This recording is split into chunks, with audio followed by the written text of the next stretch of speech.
Bismillahirrahmanirrahim. Qala al-muallifu asy-syekh al-imam Abu Hamid Muhammad Al-Ghazali ya. Al-kitab as-salisu Rub'ul Muhlikati. Alhamdulillah kita sudah separuh kitab ya. Sekarang tinggal seperempat yang ketiga Al-Muhlikat. Ahlaka yuhliku ihlak.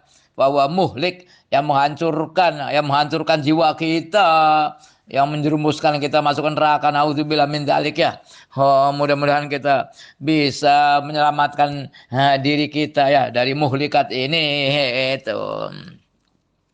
Al-babu al-hadi wal ishrun, bab yang ke-21 fi ajaibil qalbi, di dalam keajaiban-keajaiban hati.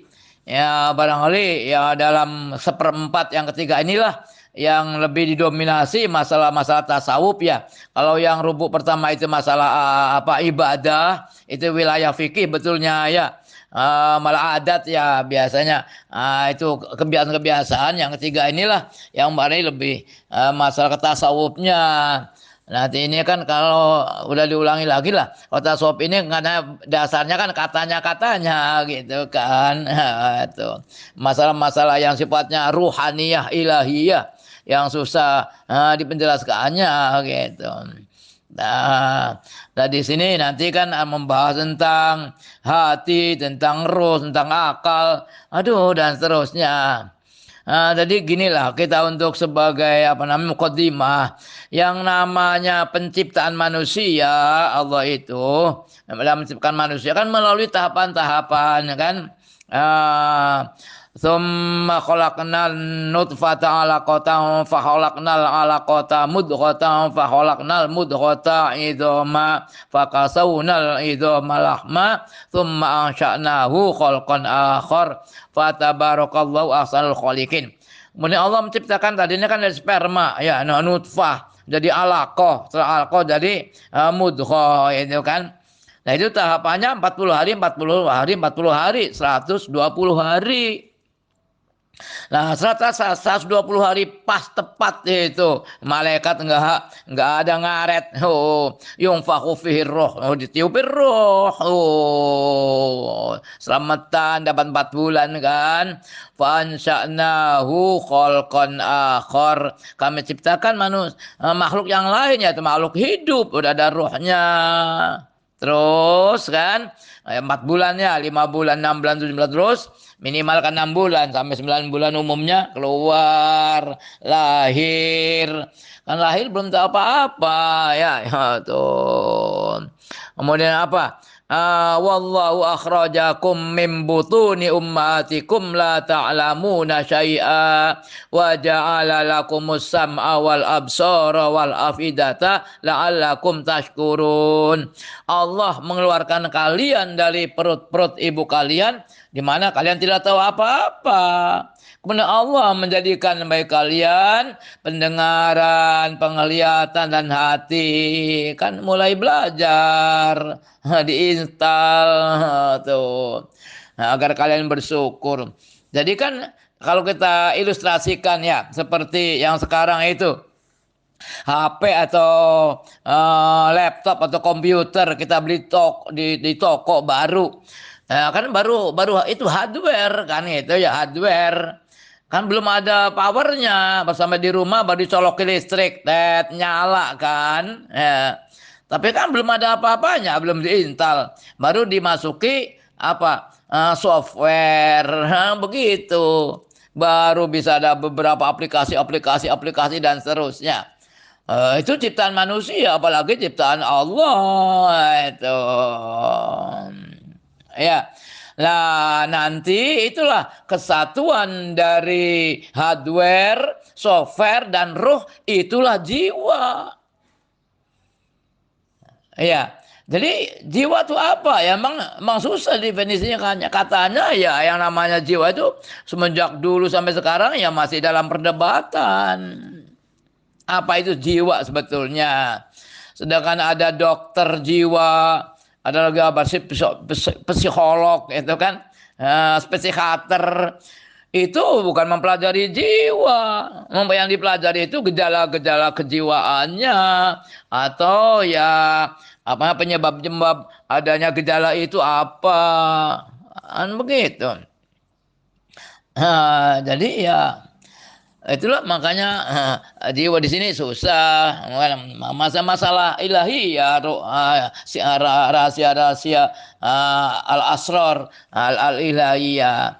Di sini nanti Imam Ghazali akan menjelaskan masalah itu. Tapi Imam Ghazali kan berarti 1000 tahun yang lalu katakanlah begitu.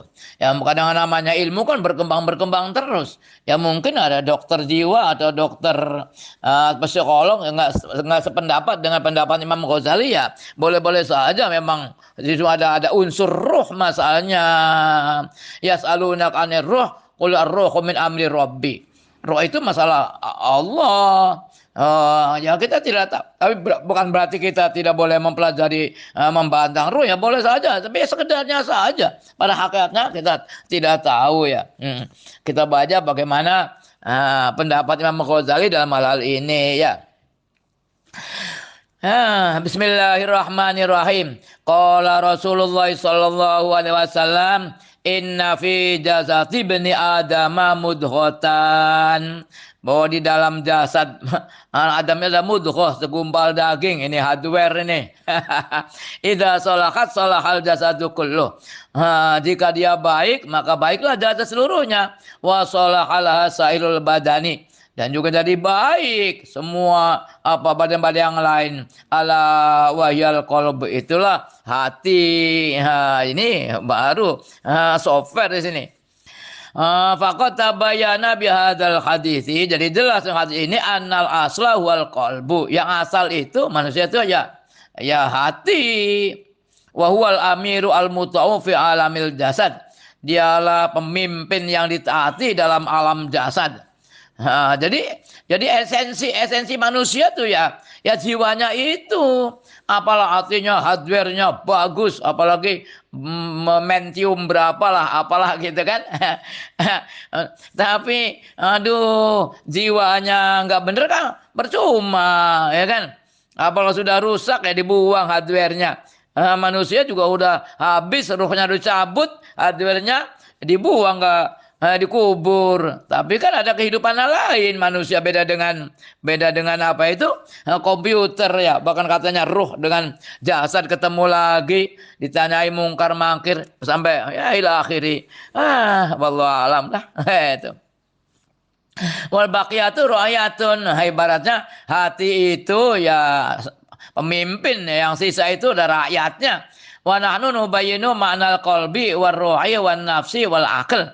Kami akan menjelaskan mana hati, mana roh, mana nafas. Nafas ini maksudnya karena nafsu itu bisa jiwa, bisa individu, bisa juga nafsu itu. Kan itu. Ada nafsu di mana diri, min nafsi wahidah, dari diri yang satu ya gitu. Halakal. Fal awalu lafzul qalb. Nah, hati dulu itu kan. Wa yutlaku li ma'nain. Itu di tengah ada dua makna. Nah, tadi ahaduha al-lahmu as-sanubari asy-syakl al-muwadda'u fil janibil aisar min as-sadri. Itu daging sanubari yang berbentuk sanubari yang diletakkan di samping sebelah kiri dari dada. Itu barangkali itu namanya hardware ya begitu ya. Ini kan istilahnya hardware. Wa fi batini tajwifun yaskunhu damun aswadu. Di dalamnya ada lubang yang ditempati darah yang hitam. Hitam apa merah ya? Merah kita teman ya. Wa huwa mamba'ur ruhi wa ma'danuha. Itulah sumbernya ruh dan juga simpanannya ruh.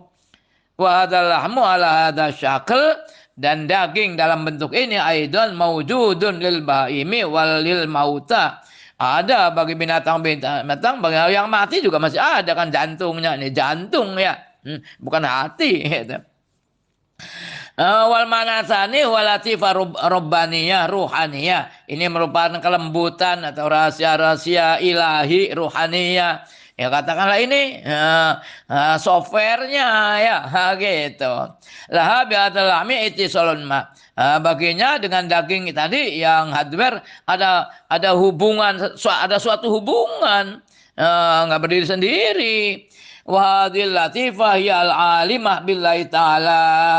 Nah, latifah ini yang alimah, yang bisa arif, yang bisa mengetahui Allah, yang memahami al-mudrikatu lima laisa yudriku al-khayalu wal wahmu. Yang bisa memahami bagi apa yang tidak dipahami oleh khayalan dan praduga, nggak bisa itu rohania. Wa huwa haqiqatul insan. Inilah hakikat manusia. Wa huwa al-mukhatabu. Dia yang dikhitobi, yang dibicara, yang jadi ditaklifi oleh Allah. Itulah itu hati tadi. Wa ila hadzal ma'na asyara biqauli inna fi dzalika la dzikra liman kana lahu qalbun. Sungguhnya dalam itu semuanya merupakan ingatan bagi orang yang memiliki hati. Ya semua orang memiliki hati kan, hati apa? Ya kan? Hati yang bersifat software ya, ruhaniyah alilahiyah. Walau kanal muradu bil qalbi wal Allah ma as-sanubari ya asyakla. Kalau apa namanya yang dimaksud dengan hati di sini adalah daging sanubari yang berbentuk sanubari, ya lakana maujudan likul ahadin, itu ada bagi setiap orang itu kan. Berarti kan di sini hati, di sini kan hati ruhani ya. Fa idza arafta hadza fa'lam anna ta'alluqa hadil latifati bihadzal lahmi sanubari wa ta'alluqun ghamidun la yudraku bil bayan. Jika kamu mengetahui ini, maka ketahuilah bahwa hubungan latifah yang lembut ini dengan daging sanubari, dengan jantung itu adalah hubungan yang ghamid, yang enggak jelas itu, yang tidak dipahami dengan penjelasan, enggak bisa dijelaskan. Bal yatawaqqafu alal musyahadati wal ayani. Tapi ya terikat oleh musyahadah wal ayani. Apalagi musyahadah wal ayani? Ya hanya musyahadah dari Allah ya. Waladhi yumkinu ayudhkara fihi annahu. Nah ini yang mungkin disebutkan di dalamnya annahu kal malik, bagaikan raja itu hati itu ya. Ini diilustrasikan bagaikan raja. Wa adalahu lahu kadari wal mamlakati. Dengan daging itu, jantung itu ya baginya seperti rumah dan kerajaan. Ada rajanya, ada kerajaannya. Idlau kana ta'alluqu bi ta'alluqal apa? Al-aradi, sebab kalau hubungan dia itu hubungan barang, apa arad itu ada apa namanya? Ada jauhar, ada urdun ya. Kalau jauhar kan esensi sendiri, urdun kan berkaitan, berbeda dengan yang lain. Seperti merah dengan tembok, merah dengan kayu, putih dengan kayu. Itu kan ada hubungan itu kan. Kalau hubungan seperti itu, seperti hubungan a'rad lama sohafihi ayyuqala, tidak sah dikatakan wa innahu yahulu bainal mar'i wa qalbihi. Ya sesungguhnya dia itu menghalang-halangi antara individu dan hatinya. Bagaimana halang-halangi? Ya kalau merah, hubungan a'rad merah dengan tembok dihalang-halangi bisa. Nggak bisa nempel karena ada minyak misalnya gitu. Ini ada hubungan yang ada komit tadi ya. Itu akal. Al-lafdzu asani yang kedua roh, yang roh walahu aidan ma'nayan. Di sini apa ya, ada roh punya dua makna gitu kan. Artinya ada yang roh yang bisa berupa hardware, ada yang software ya. Boleh-boleh saja lah, terserah aja.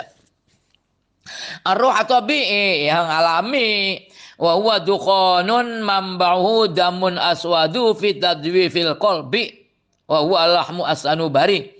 Dia adalah asap yang sumbernya darah yang merah, darah yang hitam di dalam lubang jantung. Dialah namanya dagung as-sanubari. Wa yantasiru biwasitatil uruqi al-dawaribi ila jami'az zail badan, yang menyebar dengan perantaraan urat-urat dan saraf-saraf ke seluruh bagian-bagian badan. Aduh, wa misaluhu, ya ini perumpamaannya lagi. Sirojun fi baitin. Lah sebuah lampu di sebuah rumah.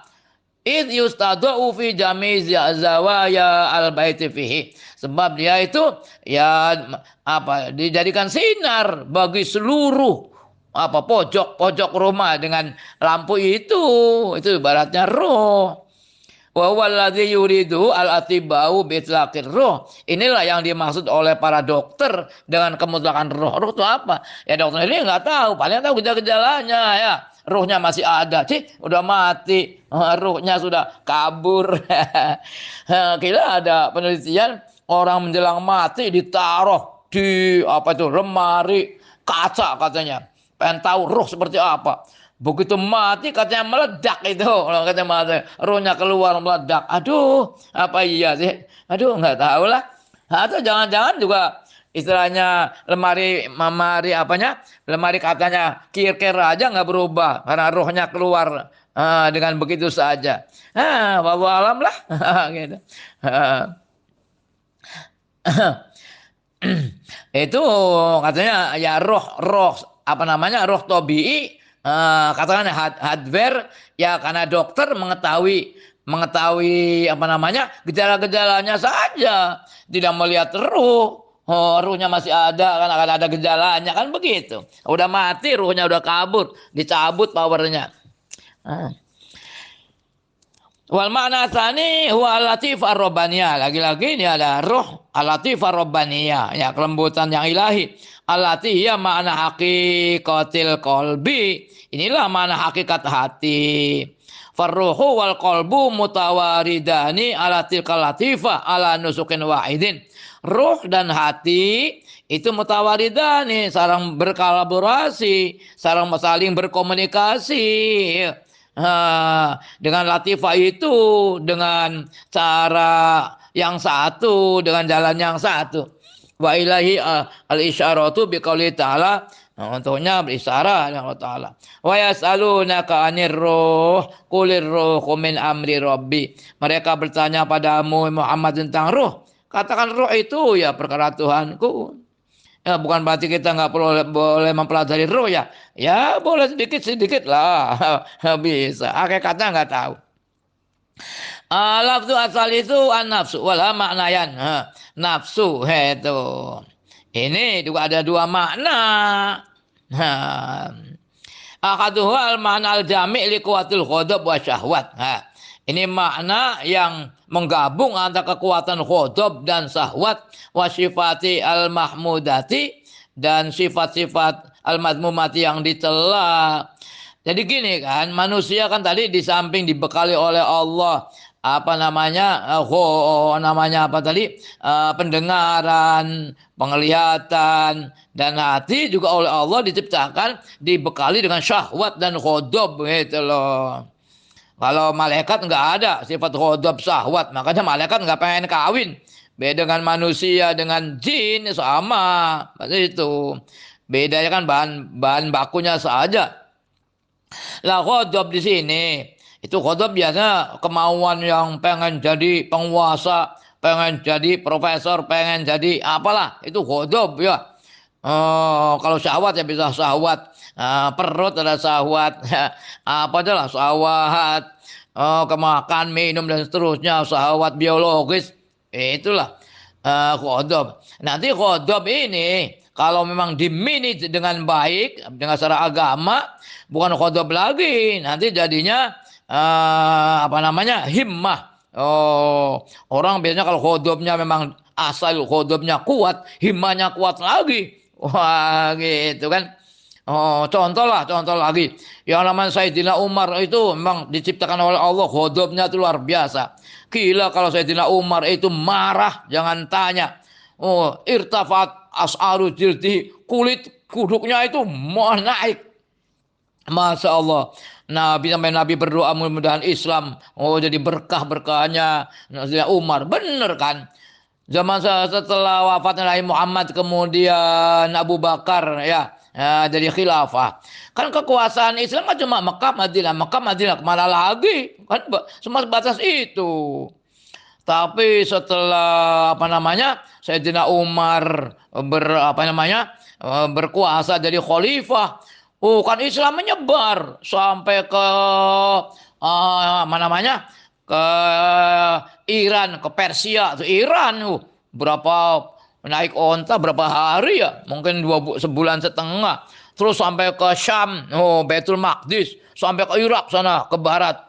Syam, Masjidil Aqsa dikuasai orang Islam zaman Umar bin Khattab. Jadi kan Umar bin Khattab itu punya ghadab yang luar biasa sehingga jadi orang syaja'ah. Syaja'ah itu ya itulah keberanian. Kalau orang berani merampok itu bukan syaja'ah, itu namanya tahawur itu sih. Oh, gitulah itu kan. Tapi kalau yang ghadabnya lemah, imannya bisa lemah lagi. Keliat, boro-boro pengen buka pesantren di luar Jawa, di Kalimantan. Bisa urip ya boro-boro, keliar. Ini ghadabnya lemah. Aduh, naudzubillah lah. Ya. Begitu juga syahwat. Syahwat ya biasanya kalau berkonotasi kan jelek ya. Tapi syahwat kalau dimanage dengan baik, namanya bukan syahwat lagi, itu namanya azimah. Azaim. Orang pengen punya uang yang banyak, sampai berdoa sholat miftahul arzak, fulus. Ditanya untuk apa kau uang terus, untuk membangun pesantren, berdakwah di luar Jawa. Di Jawa sudah overload, udah banyakkan kiai, luar Jawa aja. Itu bagus itu bukan syahwat lagi, itu nama azimah. Tuh, memang yang namanya ghadab dan syahwat. Tadi sudah sebut bahwa ghadab punya syahwat, ada sifat al-madmumah. Ini dari internal manusia. Sedang eksternalnya ada setan lagi. Aduh, setan jin. Mending kalau jin agak mending. Setan dari manusia yang susah itu. Berkolaborasi dengan syahwat dan ghadab. Wah, sudah naudzubillah ya, bablas. Aduh, udahlah, baca aja lah. Ini ada namanya nafas itu ya. Ada hubungan antara ghadab, syahwat ya mamudah. Wa huwal murad bi qauli alaihi salatu wasalam, yang dimaksud dengan sabda Rasul ya. A'daika nafsuka allati baina jambaika. Bahwa musuh-musuhmu yang paling memusuhi itu ya jiwa kamu, diri kamu itu. Yang antara dua lambungmu di dalam dirimu.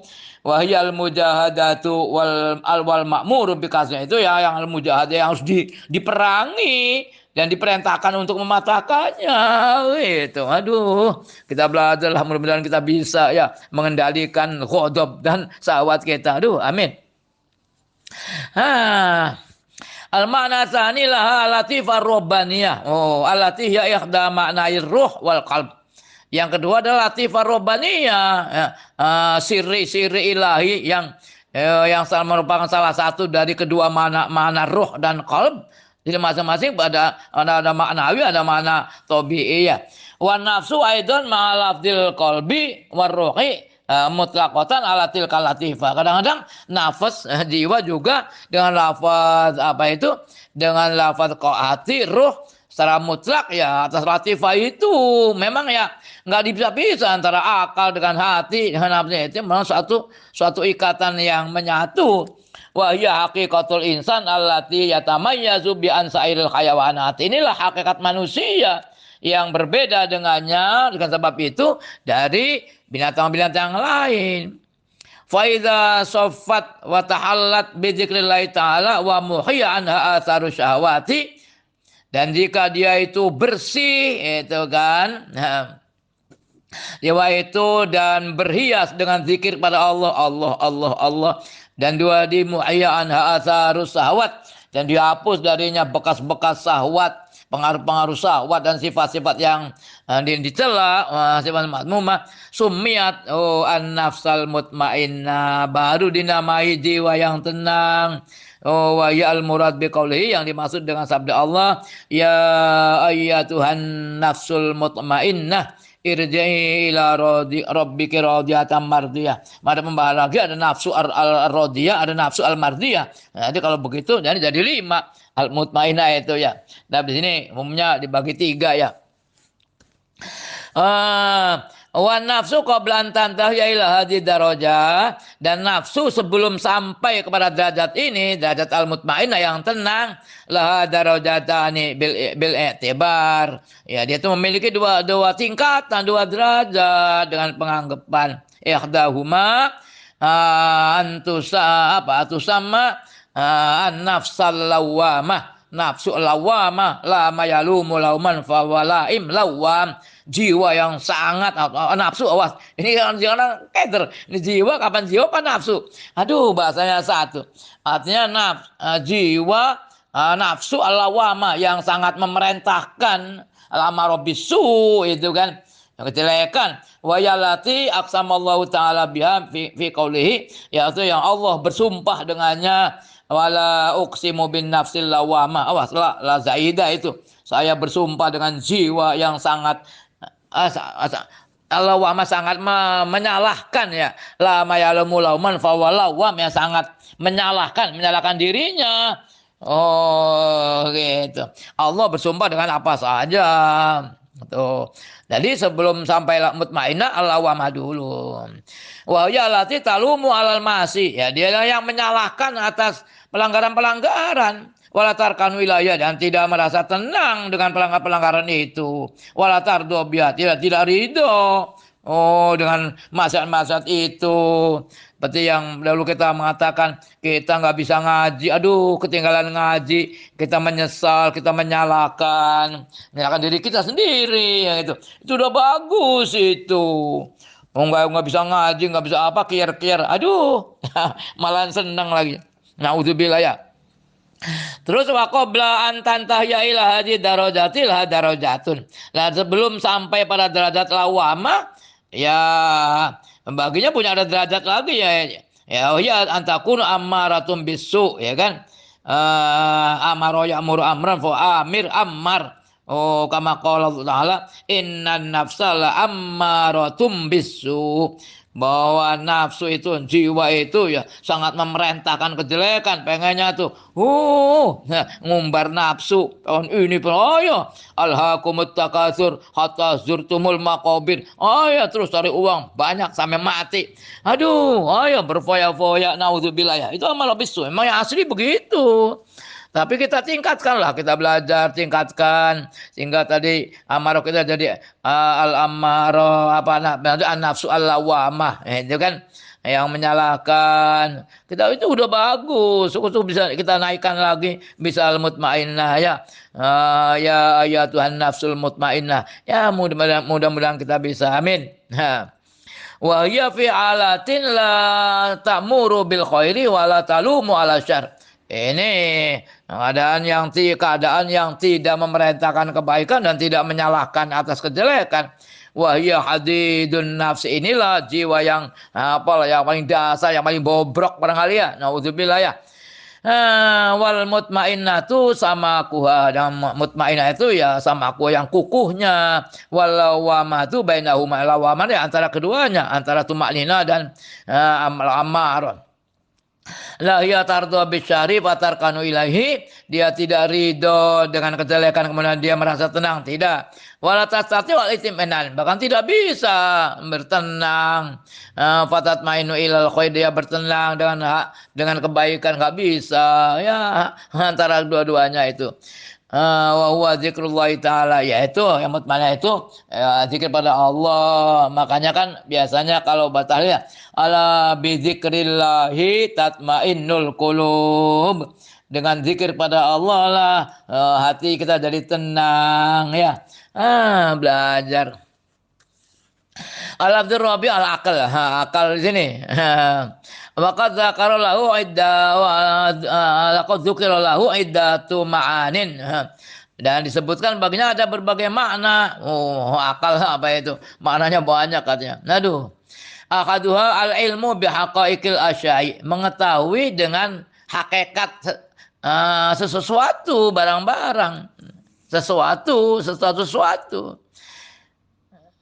Wasani al-alimu alladzi yakunu al-ilmu lahu kasifah.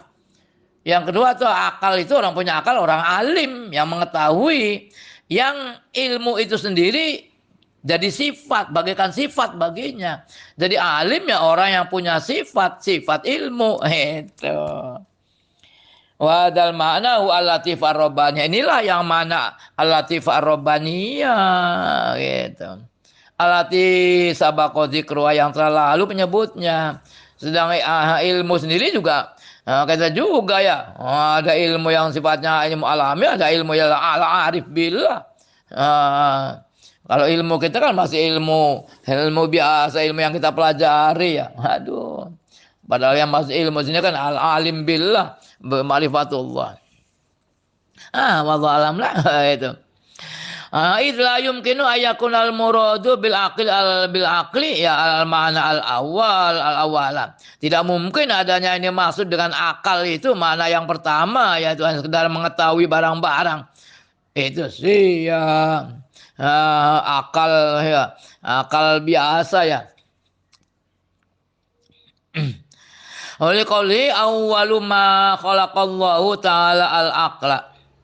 Tsumma qala lahu, bahwa pertama kali apa yang Allah ciptakan itu adalah akal.